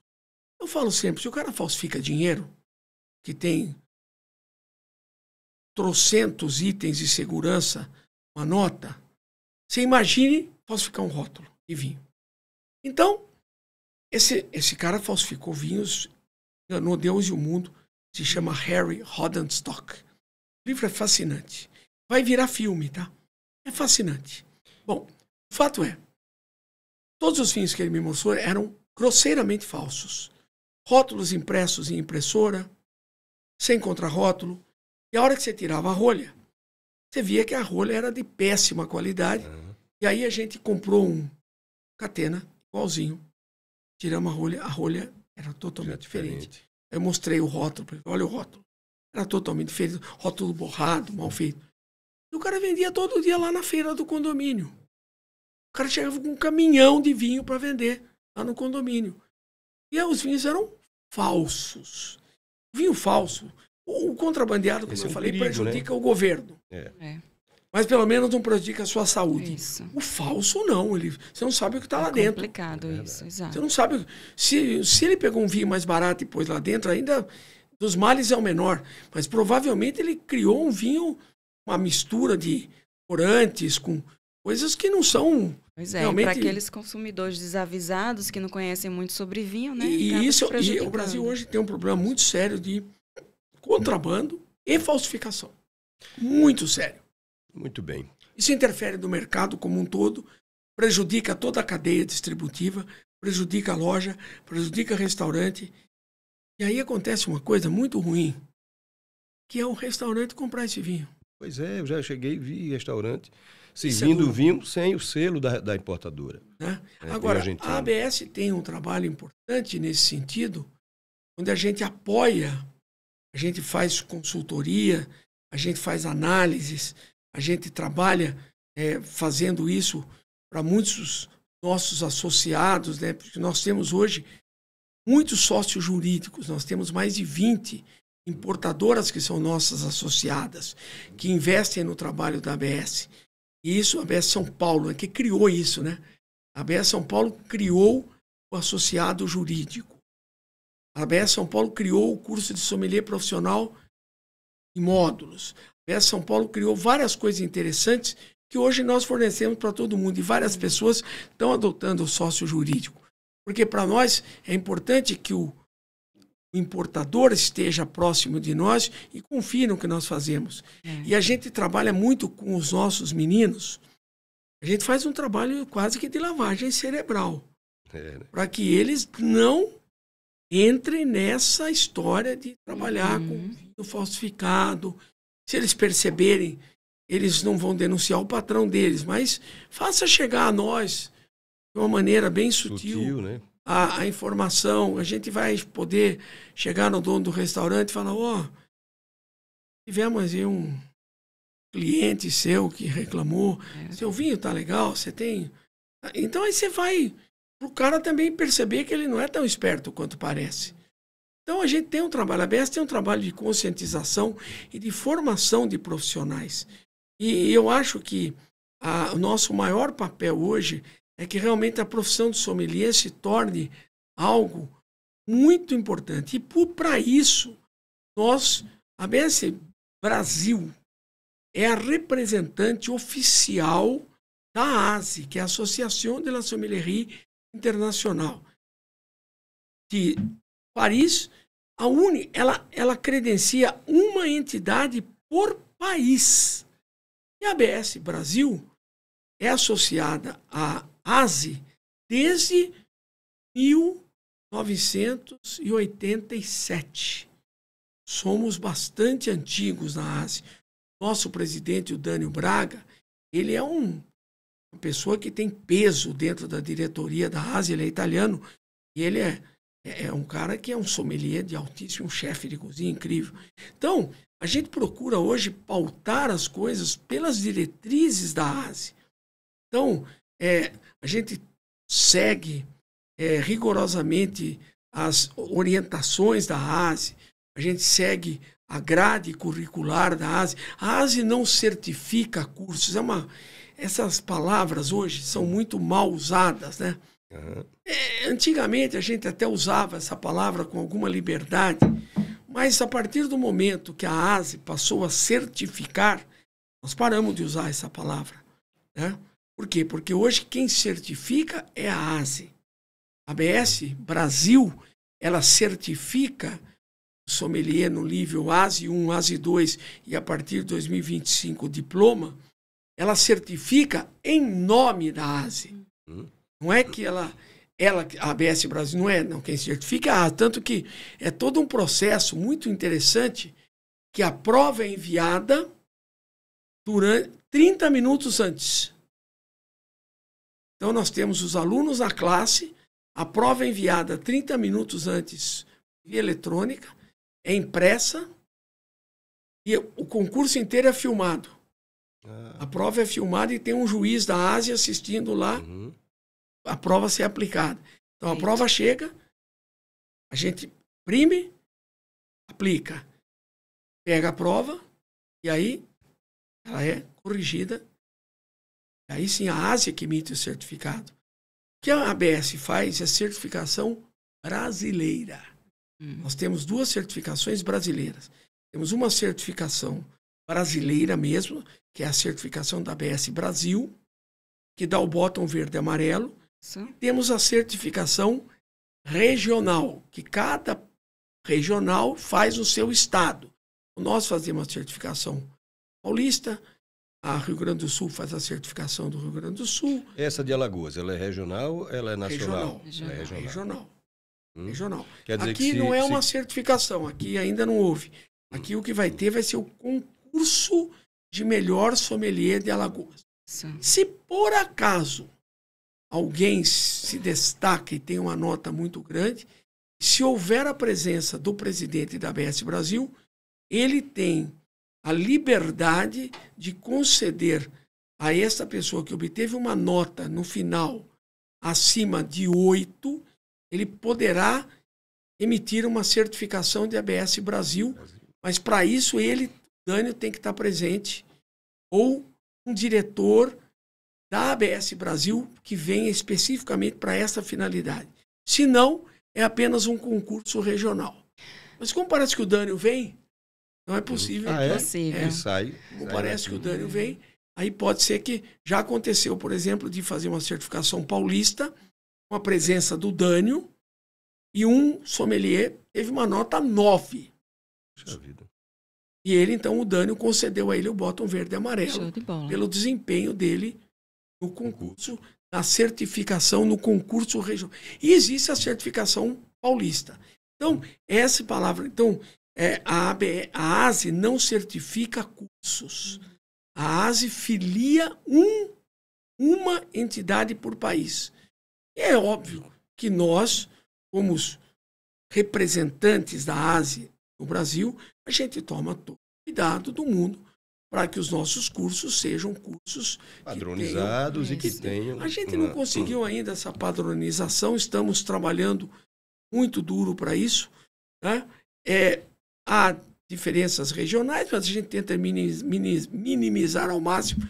Mas hoje, pelo menos, a ABS Brasil já tem um programa de cursos que foi baseado no nosso curso, muita honra. Tem um programa de cursos, a relação que está mais ou menos dentro daquilo que a ASE coloca como, vamos dizer assim, programa mínimo para a formação de um sommelier, né? E a ASE, obviamente, tem que respeitar as diferenças. Ela trabalha com mais de 80 países. Não há diferença. Agora, a gente busca a melhor qualidade de informação possível. Certeza. E hoje a gente certifica a ASE. Já fizemos 2 ASE 1, um ASE 2 e vamos fazer um ASE 3, que é o diploma, que é o mais alto, né, em 2025. E esses concursos são abertos para quem quiser se certificar. Maravilha. Que aqui em Alagoas sai alguém certificado, né, Ali? Vamos ver. Acho que sim. Não sei se você vai fazer. Não, né? Não, parece que tem que ter o tempo de salão e tal. Não, isso aí mudou também, mudou, viu? Né? Isso mudou. Professor, essa conversa aqui está muito rica, maravilhosa. Só uma correção. ASE 1 e ASE 2 não tem exigência. Não, né? Não, de trabalho não. Diploma, sim. O diploma tem exigência. Aliás, quem estiver interessado nisso, pode entrar no site da ASE e lá tem em várias línguas, todas as informações sobre cada certificação da ASE. Tem o que precisa para fazer ASE 1, o que compreende o exame, o que é ASE 2, o que compreende o exame e os pré-requisitos, e o que é ASE diploma, os pré-requisitos, o que compreende o exame. Então, tem alguém já com ASE diploma aqui no Brasil? O Diego Arrébola sim. tem. Ele fez. Existem outros, isso obtido oficialmente. Tem outras pessoas que obtiveram fora do Brasil e aqui revalidou. Está havendo aí uma conversa lá na ASE para saber normatizar isso, para evitar que você... para pôr um pouquinho de ordem nessa história. Então, eu não saberia dizer se tem outros que obtiveram, não vi o diploma. Eu sei que o Diego Arrébola tem, ele é tricampeão brasileiro, muito bom, e ele prestou durante o concurso mundial, a ASE fez um diploma, e aí todos os concorrentes ao mundial, além de prestar a prova e tentar ser campeão mundial, que é muito difícil, puderam fazer a prova do diploma e o Diego obteve a certificação dele. Que maravilha. A Lei já está doida para encerrar aqui o podcast. Não sou eu, não. É a produção que está avisando. É a produção que já está aqui avisando. Mas eu quero fazer uma última pergunta, e ela também tem uma última pergunta para fazer. Professor, eu queria saber sobre os vinhos orgânicos e biodinâmicos. Eles prometem entregar saúde, qualidade, sabores únicos e sustentabilidade. Até que ponto isso é verdade? Difícil dizer. Primeiro que são coisas muito diferentes. Porque orgânico, natural eu não falo, porque natural, para mim todos os vinhos são, não tem legislação para isso. Orgânico e biodinâmico existe legislação. Orgânico é uma certificação complexa. Né? Certificação de vinhedo, uma certificação de vinícola. O vinho, para obter o selo orgânico, ele tem que ter uma cadeia de produção muito regulamentada e, obviamente, dificílima. Carece brutalmente a produção do vinho e, honestamente, olha, eu sou muito transparente. Eu já provei muito orgânico, biodinâmico na minha vida. Eu acho que não tem muito a ver com o fato de ser orgânico ou biodinâmico. Bom, biodinâmico aí, então, é mais complicado. Nós fizemos nós, ABS, que é a minha revista, eu era dono da Wine Style, Mário, com o Marcelo Borges e com o Carlos Barretti. Nós fizemos a primeira feira de vinhos biodinâmicos no Brasil. Nós editamos o primeiro livro de vinhos biodinâmicos no Brasil, Vinho do Céu à Terra, escrito pelo Nicolas Joly, que, aliás, não quis cobrar direitos autorais, nos deu para traduzir o livro, não quis saber de direito autoral. Então, veja, o que a gente percebe no orgânico, no biodinâmico, como eu não tenho nenhuma salvaguarda, tem que ter um cuidado extremo. E cuidados extremos costumam gerar produtos de ótima e boa qualidade. Então, que eu percebo no orgânico e biodinâmico é o cuidado, é o detalhe, é a atenção, porque eu não tenho defesa. Então, eu não posso usar nenhum produto de síntese no meu vinhedo. Então, o meu vinhedo está sujeito à praga de tudo que é lá. Então, há uma série de coisas. Até que ponto isso interfere no sabor do vinho? Eu, honestamente, tenho seríssimas dúvidas. Eu não acredito nisso. Por quê? Você não tem como isolar fatores para saber o que está fazendo efeito. Se é o fato de você não estar usando nada ou se é o fato do cara estar sendo extremamente cuidadoso em todas as etapas da produção. E quando você vai para o biodinâmico, entra um fator quase esotérico. E aí a coisa complica. Você vai ter que acreditar que existem substâncias energizantes, você vai ter que acreditar em coisas que médico não costuma acreditar. Agora, eu vejo, e eu tive, como eu fui um dos curadores da Feira Biodinâmica, e como eu que escrevi a matéria para a revista, eu provei todos os vinhos que estavam na feira, eram mais de 80, né? Tive quase 12 horas de trabalho contínuo. O que eu pude ver é o seguinte: primeiro, são pessoas maravilhosas. Então, primeira constatação que você faz, que você não tem como você não se apaixonar por aquelas pessoas. Porque eles são autênticos. Eles acreditam no que eles fazem. Então, é uma coisa que é um amor àquilo que eles estão fazendo, à terra, um amor à coisa, que isso contagia você. Eu tive um contato muito estreito com eles. É o grupo do Nicolas Joly, chama-se Renaissance des Appellations. Então, foi um contato muito... Depois eu fui a Bordeaux, na Vinexpo, e eles estavam lá com todos. Aí eu conheci todos, mais de 200. Aqui foram 80, 90. Lá foram mais de 200. Então é um grupo muito fascinante. Pessoas da mais alta integridade. E você vê que aquilo que eles estão fazendo é de coração. Não é marketing. Não é marketing. É uma causa mesmo. É uma coisa legal. Então, acredito. Segundo, outra coisa importante. Eles fazem vinhos que são de um cuidado que você não vai ver em lugar nenhum. Então, tem madeira, tem barrica, tem tudo que os outros vinhos têm. Então, eu não acredito que aquele resultado final seja, porque usou água energizada, ou porque colheu na fase da lua, ou porque usei um chá energizante para planta. Eu acho que aqui isso é uma coisa que foi criado pelo Steiner lá em 1800 e bolinha. Agora, o resultado final é muito bom, é muito legal. Você tem vinhos de uma qualidade extraordinária. Hoje, muitos produtores alsacianos biodinâmicos que eu amo de paixão, Zindumbretti, por exemplo. Tá? Agora, o preço se torna proibitivo. Muito alto. Muito alto. Não que eles queiram cobrar caro, é que o custo de produção é alto. Então, e outra coisa muito importante, esses vinhos não têm nenhum defeito. Isso eu quero deixar bem claro. Qualquer defeito é inaceitável, independente do argumento que você vai usar para justificar o defeito. Ou seja, defeito não tem justificativa. Defeito é defeito, ponto final, acabou. O que você vê nos vinhos orgânicos e biodinâmicos, não é o caso dos naturais, que tem muitos defeitos. Tem alguns que não têm defeito? Não tem, mas tem uns que tem. Tem, né?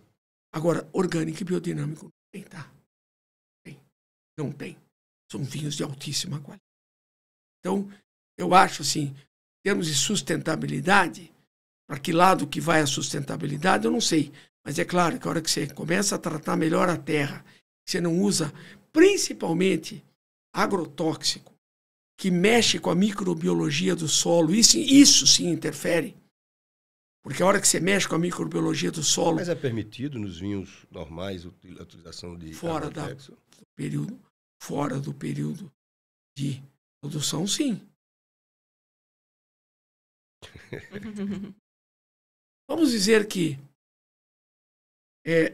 tem tudo que é ilegal, não está sendo feito, não tem como.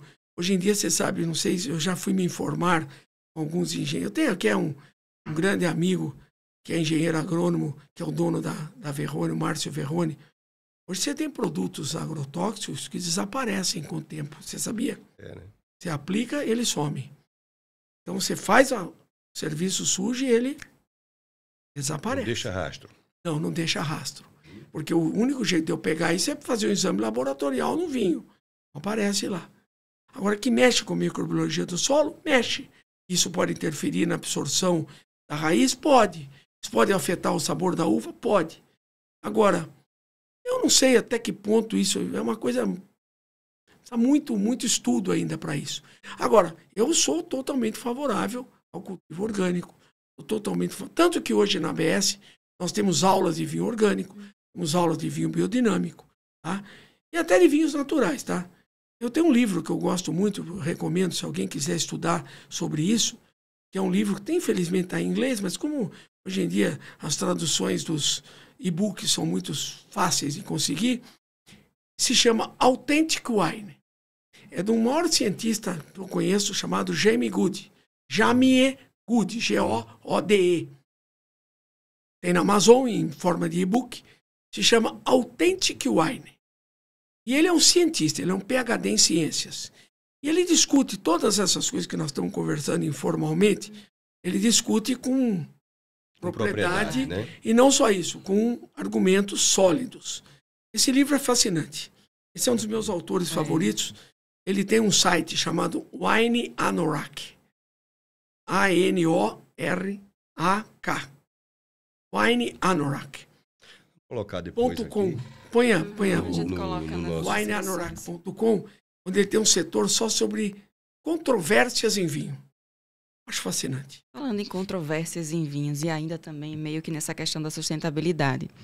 Professor, a gente tem um quadro aqui no podcast que se chama Merece ou Não Merece um Brinde. Geralmente a gente traz um tema aqui, discute sobre ele e avalia se esse tema merece ou não merece o nosso brinde, né? Então, o tema de hoje é as novas embalagens dos vinhos.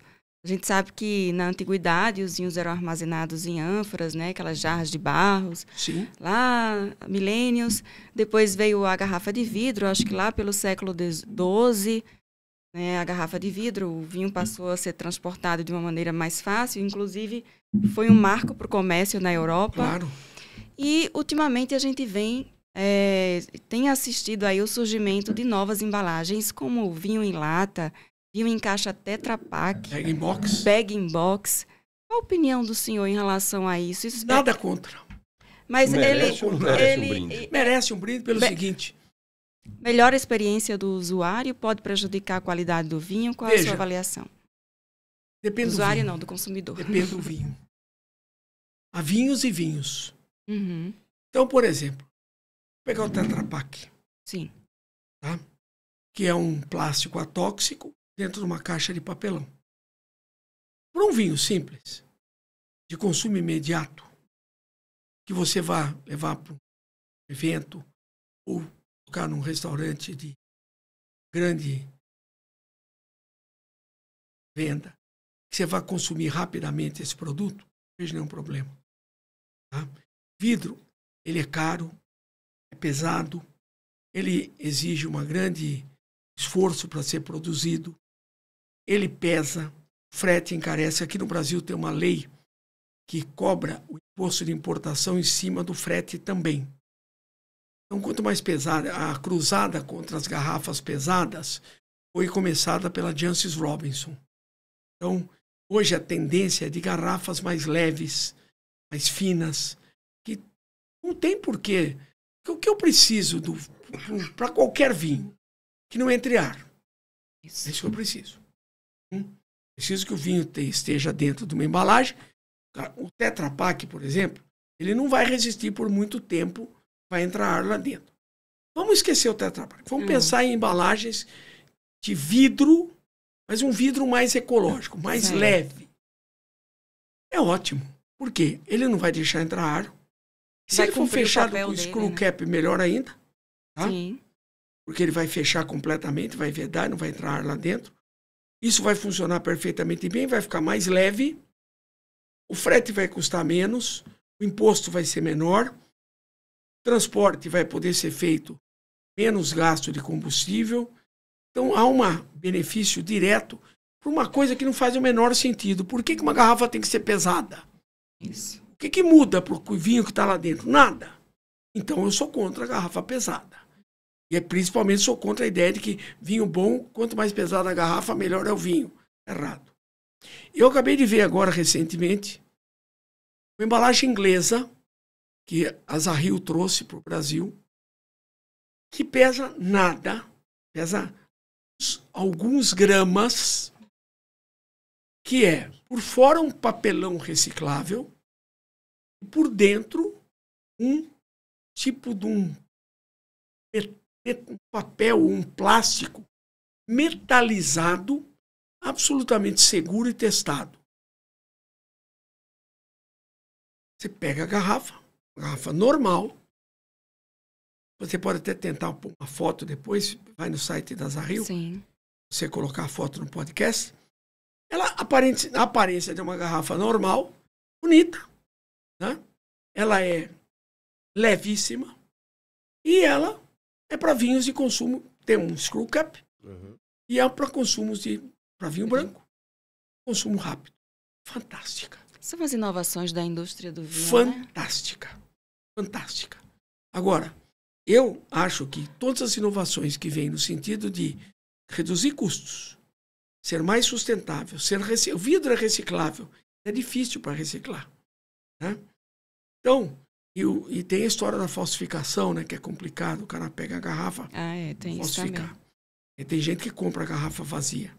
Então, eu acho que todas essas inovações em embalagem, isso tem ocupado um enorme espaço.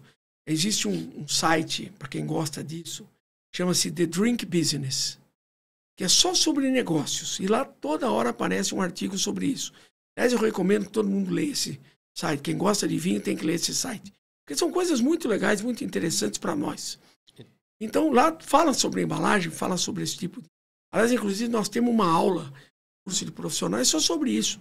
Sobre as embalagens, sobre o screw cap. Então, por exemplo, a polêmica, rolha ou screw cap? Já está mais do que provado que screw cap é amplamente vantajoso com relação à rolha. Em todos os sentidos.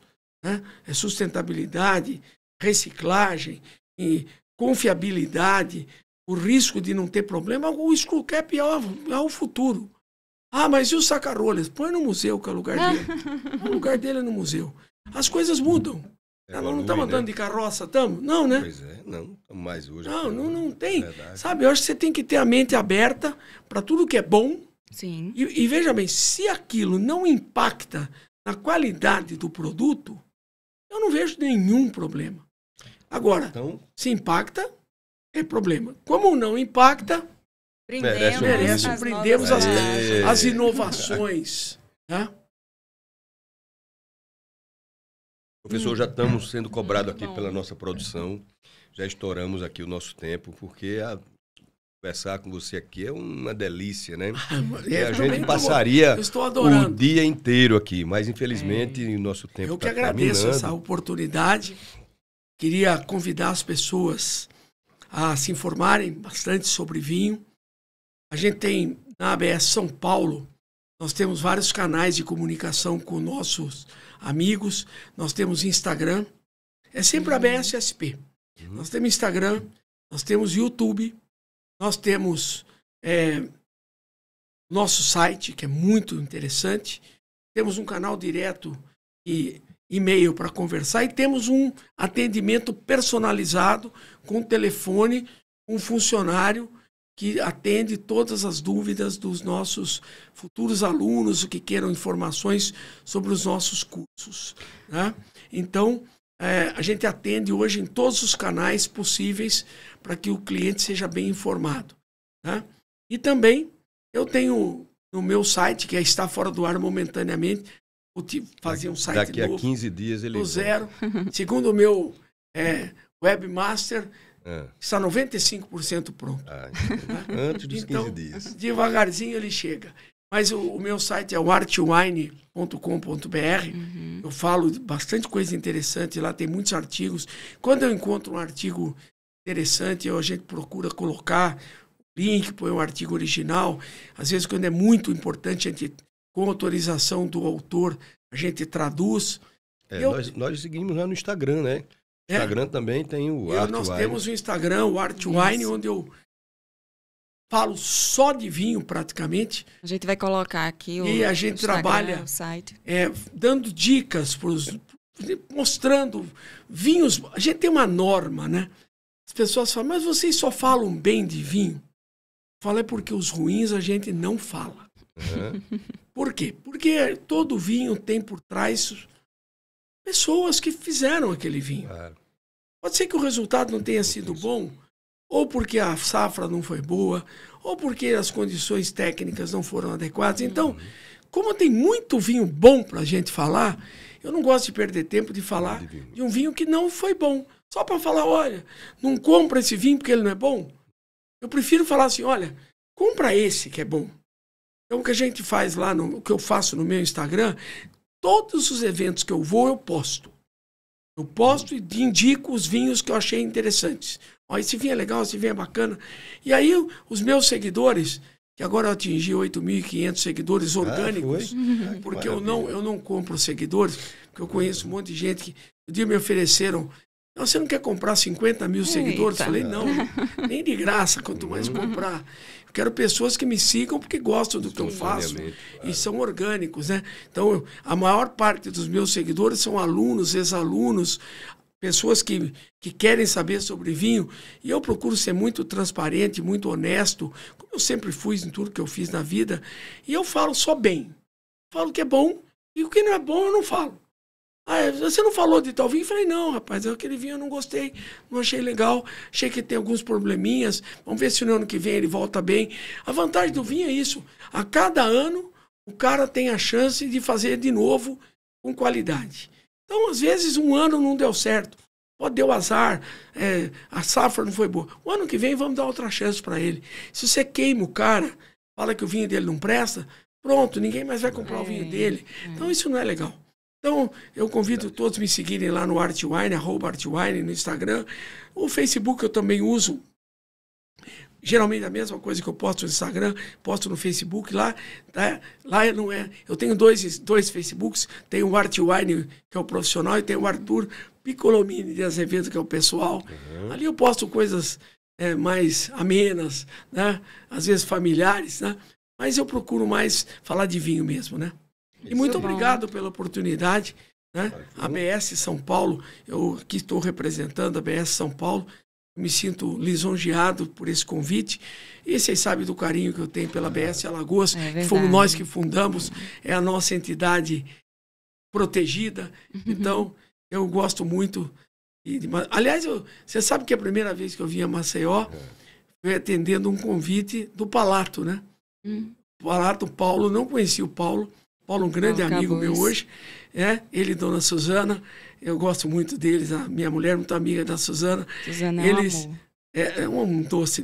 E eles apareceu aí um convite lá em São Paulo, há muitos anos, há mais de 10 anos, para a gente vir fazer um curso aqui em Alagoas. Eram duas moças que eu acabei perdendo o contato delas, gostei muito delas. E aí nós viemos fazer o curso no Palato. Desde então, Alagoas mora no meu coração. Por isso o senhor tem que receber. Atenção, então, deputado Inácio Loyola. Vamos ter essa conversa. Alagoas mora no meu coração, o professor Arthur. E eu sou o embaixador extraoficial de Alagoas. Eu mando, enfim, todo mundo vir aqui para Alagoas. Fala, gente, vocês têm que ir para Alagoas. Aliás, eu fiquei feliz de saber que Alagoas hoje é o destino turístico número 1 do Brasil. É verdade, é verdade. Sabe por quê? Porque as pessoas que vêm aqui se sentem acolhidas. Bem recebidas. Se sentem bem recebidas. E eu não tenho aqui, nunca tive aquela sensação de insegurança que você tem em alguns outros locais que eu não vou citar. E nem recebe aviso, não faz isso, não vai aqui, não vai ali. Isso é mal, né? Aqui não, aqui você se sente realmente protegido e acolhido. Então, parabéns pelo trabalho de vocês, parabéns pelo podcast. Obrigada. Quanto mais falarmos de vinho, melhor. E eu estou sempre à disposição de vocês. Obrigado. Essa conversa tem que marcar outra, né? E de todo mundo. Muito assunto. Sempre lá estou à disposição, pelos meus canais lá. Pode me mandar mensagem direta no Instagram. O meu, lá no meu site, pode mandar também mensagem quando o site voltar ao ar. Daqui 15 dias. E pode mandar mensagem. Está ficando bonito. Pelo menos eu estou feliz que eu estou vendo ele rodar em beta. Né? Eu estou vendo como ele ficou. Ficou muito mais bonito que o anterior, muito mais completo. Legal. Né? Vai ser muito interessante, vai ter muita matéria. E olha, legal, o mais legal é que a revista, que é muito legal, ela está inteirinha lá de graça, 33 exemplares da Wine Style, da maneira como ela foi publicada em PDF. Que maravilha. Se o cara pegar todos os artigos de enogastronomia, ele monta um livro. Se ele pegar todos os artigos texto, ele monta outro livro. Né? Olha aí, tá vendo? Um mundo de conteúdo aí no artwine.com. O professor Arthur é uma enciclopédia humana de vinhos, já deu para perceber aqui nessa nossa conversa. Obrigado, muito gentil. Muito honrada, mais uma vez, muito honrados de tê-lo aqui com a gente. E agradecer mais uma vez a Mr. Frios, né, que nos cedeu, a gente nem tocou, mas quando terminar aqui vamos tomar um vinhozinho com certeza. Os quitutes e convidar os nossos seguidores para né? se inscreverem, e as pessoas que estão né? assistindo a se inscrever e curtir aqui o canal.